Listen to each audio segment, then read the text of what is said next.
poor miller had 3 sons. When he died, all that he left behind was a mill, a donkey, and a cat. Well, since I'm the oldest, said his first son. I'll take the mill. The second son quickly added, And I'm next. I'll take the donkey. They looked at their younger brother, Marquis. How lucky you are. You shall have the cat, the brothers said, and laughed out aloud. The poor fellow shook his head as his brothers left. It was not fair at all. My brothers can make a fine living with a mill and a donkey, but what about me? I'm stuck with Puss, said Marquis, wringing his hands in despair. Puss had been listening. He stretched and yawned loudly.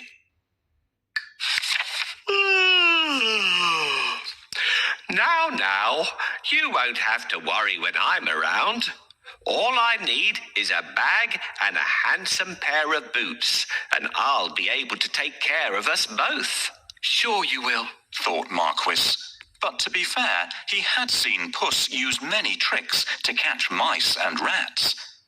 If nothing else, they wouldn't go hungry. Our father left us some property in his will. I can't help thinking that it's been divided unfairly. Do you remember what I got?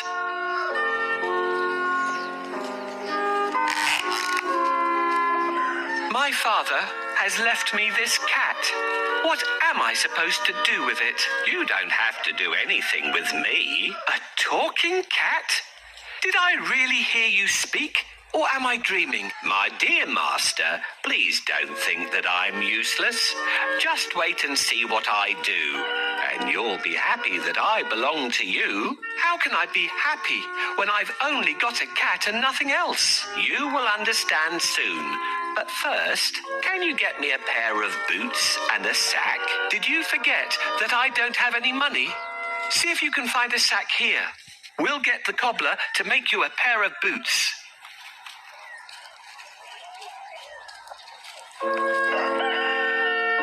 No, this is not a sack.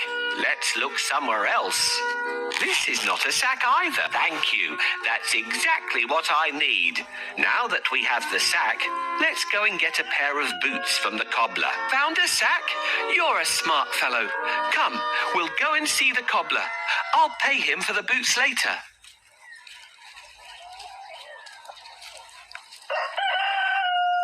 Yes, this is the cobbler's workshop. I can get my boots here. This is the last pair of boots I have. They bring you luck. Thank you. These boots suit me perfectly.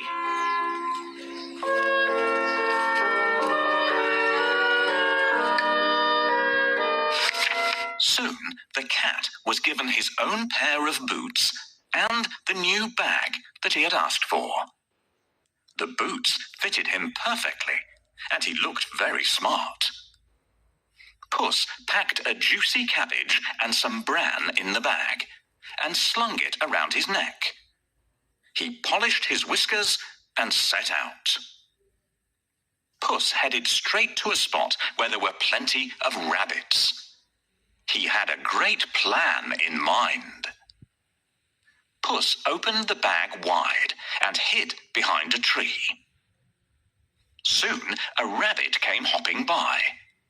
He saw the cabbage and leapt straight into the bag. Whoosh!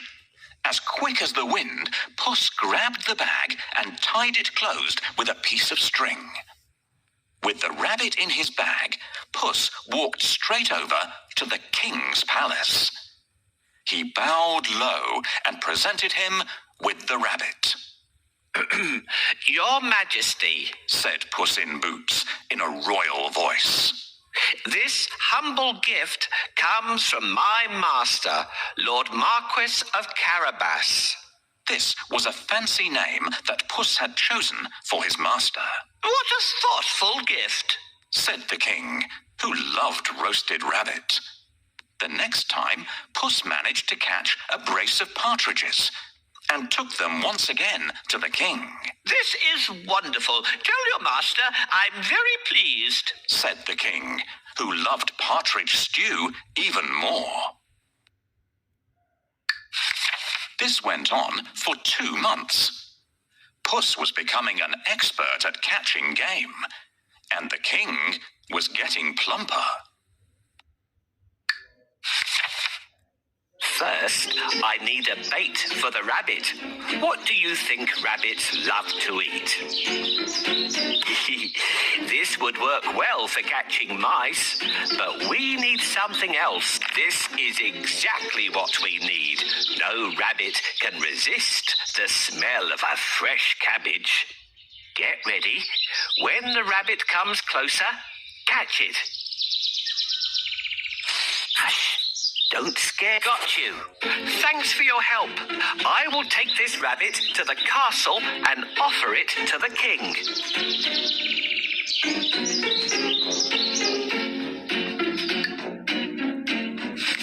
Puss knew a lot of things. He was such a clever cat. For instance, he knew just when and where the king would be out riding in his carriage with his daughter. "I think that the Marquis and I should go out for a walk today," thought Puss one sunny Saturday. Puss took Marquis down to the riverside and spoke to his master. "Today could be your lucky day. If things go to plan, you'll make a fortune," said Puss. Clip, clop, cling, clang. Puss heard the sound of a carriage approaching. They both looked into the distance. It was the king's carriage. "What should I do?" Marquis asked, ready to obey. He had grown happier with the food Puss brought in every day. "Go and bathe in the river. I'll take care of everything else," said Puss. "Is that all?" cried Marquis. He pulled off his clothes and jumped into the river at once. Splash! Quickly, Puss hid his master's clothes behind a rock. "Help! My master is drowning! Somebody save him!" Puss wailed. He was trembling from head to foot. The king recognized Puss at once. He remembered all the lovely meals he had enjoyed thanks to the cat. The king jumped out of his carriage. "Go and save him, quickly!" the king said to his servants. Puss said to the king, "Your Majesty, some nasty thieves have stolen my master's clothes." "Is that so? Don't worry. I'll find a suit for him," said the king. He ordered one of his servants to fetch some fine clothes. Soon, Marquis was pulled out of the water, and the king's servant handed over a handsome suit for him to wear. As soon as Marquis put on those clothes, he looked just like a prince. He stood tall and handsome and smiled shyly at the princess. Surprise, surprise, the princess fell head over heels in love with Marquis. "Master, I have a great idea. All you need to do is go and bathe in the river. I will take care of the rest." "Well, all right. That's easy." "While he's bathing, I need to hide his clothes. Can you think of a good place to hide them?"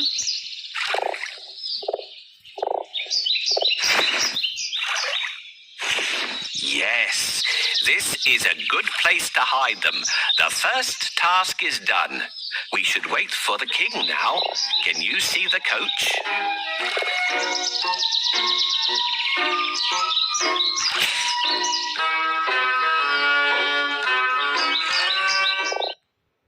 "Your Majesty, please help."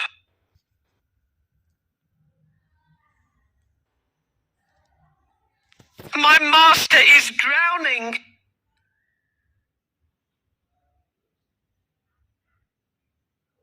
"Hurry up."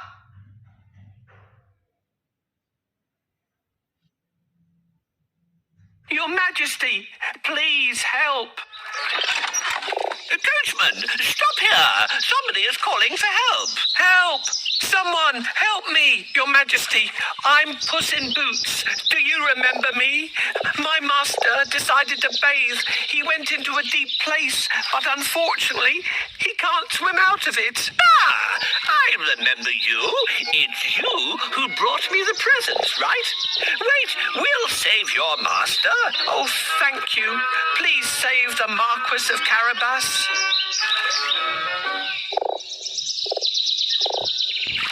Lackey! I must pull him out quickly, but I need a stick. Where will I find one? This is exactly what I want. Thank you for your help.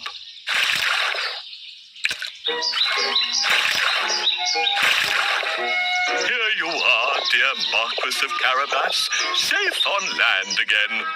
Your Majesty, while my master was swimming, his wonderful suit has been stolen.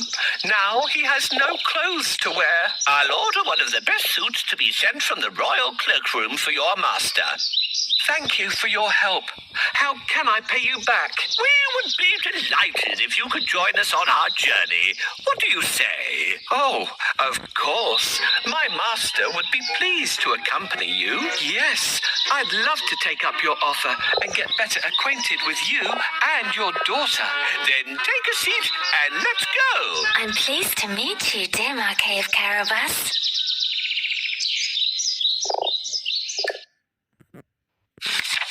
Puss grinned.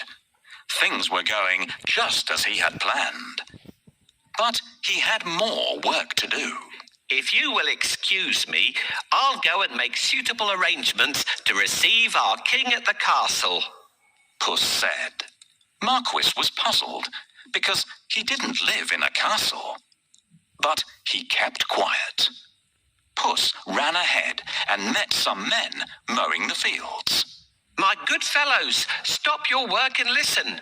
The king is coming this way, and you are all in grave trouble. The only way to save yourselves is to say that these fields belong to the Lord Marquis of Carabas. Puss announced. The mowers looked at Puss in surprise. They were scared. This Lord Marquis must be very powerful, they thought. They agreed to do exactly what the cat said, to save themselves. Puss went ahead and saw some men and women reaping grain in a field. My good fellows, you can reap later, but listen to me now. The king is coming this way, and he'll make mincemeat of you unless you say that these fields belong to the Lord Marquis of Carabas. Puss announced. The reapers were very puzzled. They promised to tell the king that the fields belonged to nobody but Lord Marquis of Carabas. Puss went ahead and warned everybody to tell the king that the land belonged to Lord Marquis. The people thought that it wouldn't be right to mess with Lord Marquis. They decided to do exactly what the cat asked.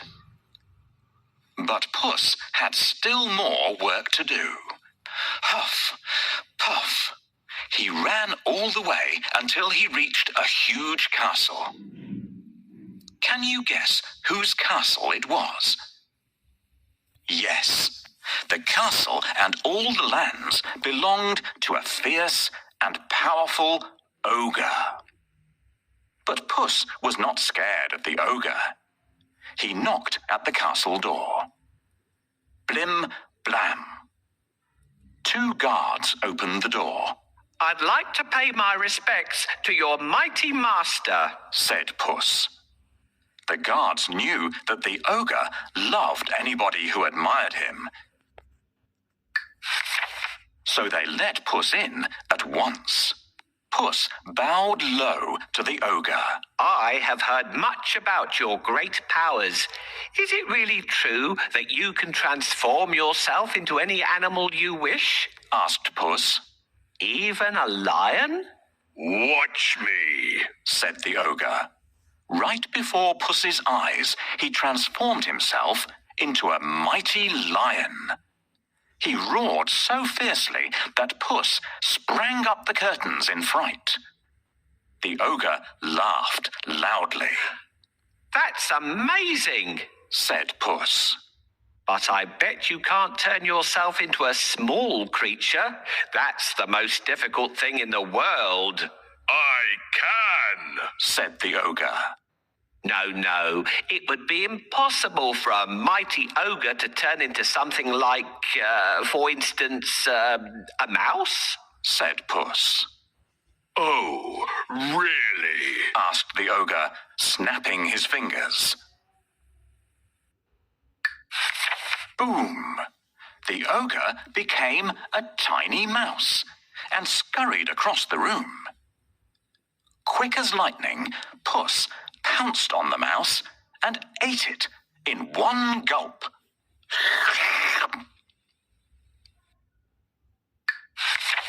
Puss licked his lips. He clapped his hands 3 times and summoned all the people living in the castle. The ogre is no more, Puss announced. Will you accept Lord Marquis of Carabas as your master? He is kind and just, good and generous. The guards, maids, cooks, servants, and everyone else in the castle looked at Puss in surprise. But they nodded at once. They had never really liked the ogre anyway. Puss ordered everyone to prepare a feast for Lord Marquis and his very special guest, the king himself. The coach with the king, the princess, and my master will be here soon. I have to wake up the ogre right away.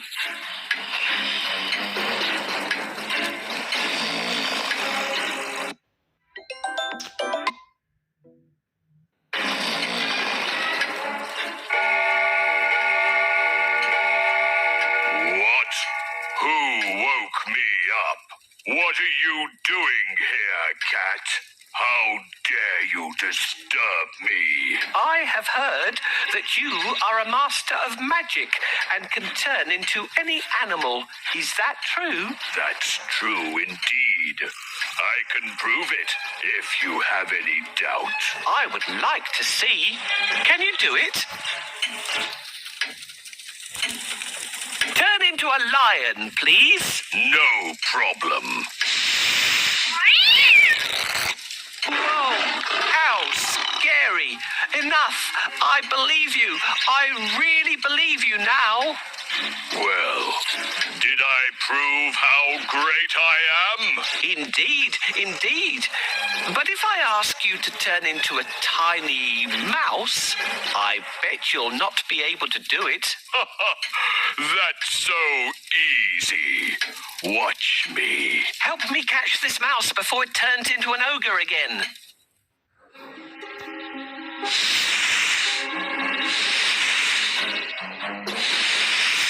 You can't hide from me. Here I come.